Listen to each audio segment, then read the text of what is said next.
Have you ever noticed this pattern in your life? Money comes in, and for a brief moment, everything feels under control. You feel relief. You feel like you can finally breathe.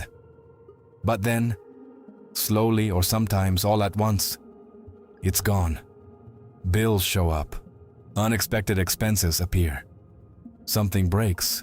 Something happens. Something needs to be paid. And before you even have time to process it, you're back where you started. And the most frustrating part is this. It keeps happening, not once, not twice, but over and over again.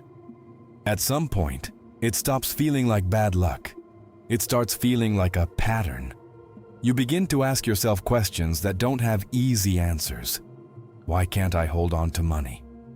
Why does it seem to slip through my hands? Why do I always end up back at zero? And maybe you've already tried to fix it. You tried budgeting more strictly. You tried cutting unnecessary expenses. You tried being more disciplined with your spending.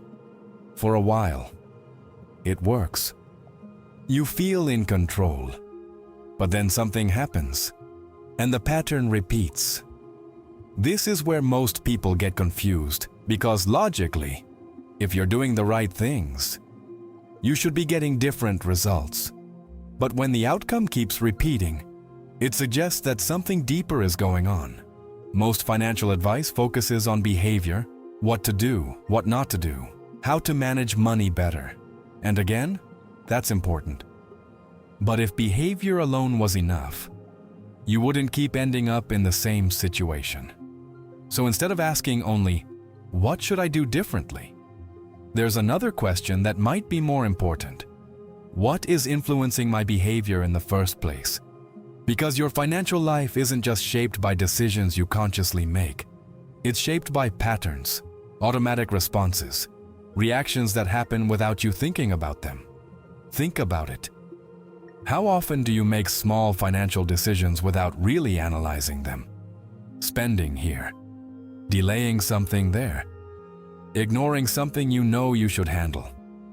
Individually, they seem insignificant. But over time, they add up. And more importantly, they tend to follow the same pattern. You don't randomly behave differently every day. You tend to repeat the same cycles, the same reactions, the same habits, the same emotional responses. And those patterns are not accidental. They are driven by what's happening internally. For example, when money comes in, some people feel stable and focused. They naturally think about how to grow it, protect it, and use it wisely. Others feel a subtle sense of pressure, a need to resolve pending issues quickly, a tendency to react instead of plan. And without realizing it, they start making decisions that bring them back to the same outcome. It's not about intelligence. It's not about knowing what's right. Yeah, it's about what feels natural in the moment.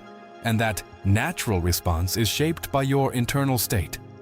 If your internal patterns are aligned with stability and growth, money tends to stay longer.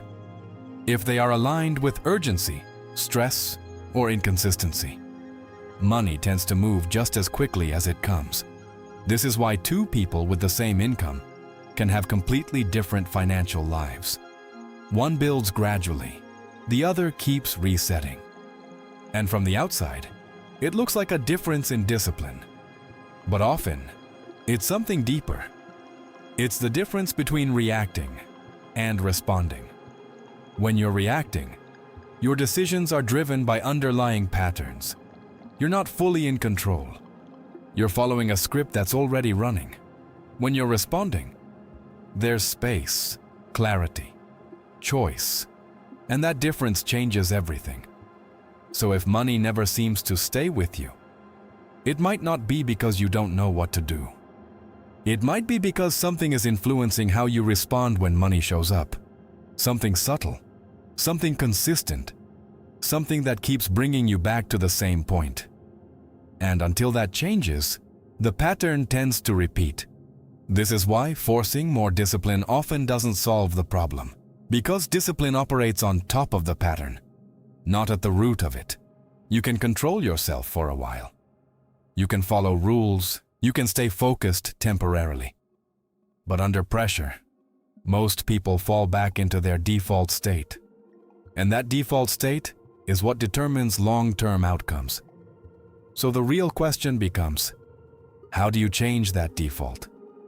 Not by pushing harder, not by blaming yourself, but by understanding what's shaping your responses and gradually shifting it.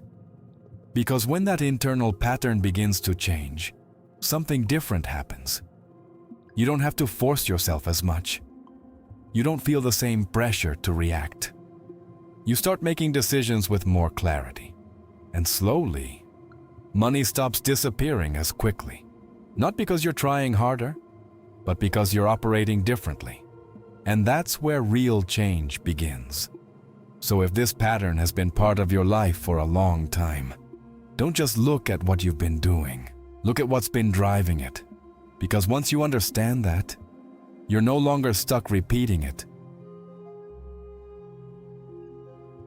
Perspective on why money never seems to stay with you. Make sure to subscribe to the channel. Because in the next videos, we're going to explore what shapes these internal patterns and how they can be shifted in a practical, consistent way. And if you want to go deeper into this right now, there's something in the description and in the pinned comment that connects directly to what we discussed. It expands on how these patterns are formed and what can be done to start changing them. If you're ready to stop repeating the same cycle, that's the next step. I'll see you in the next video.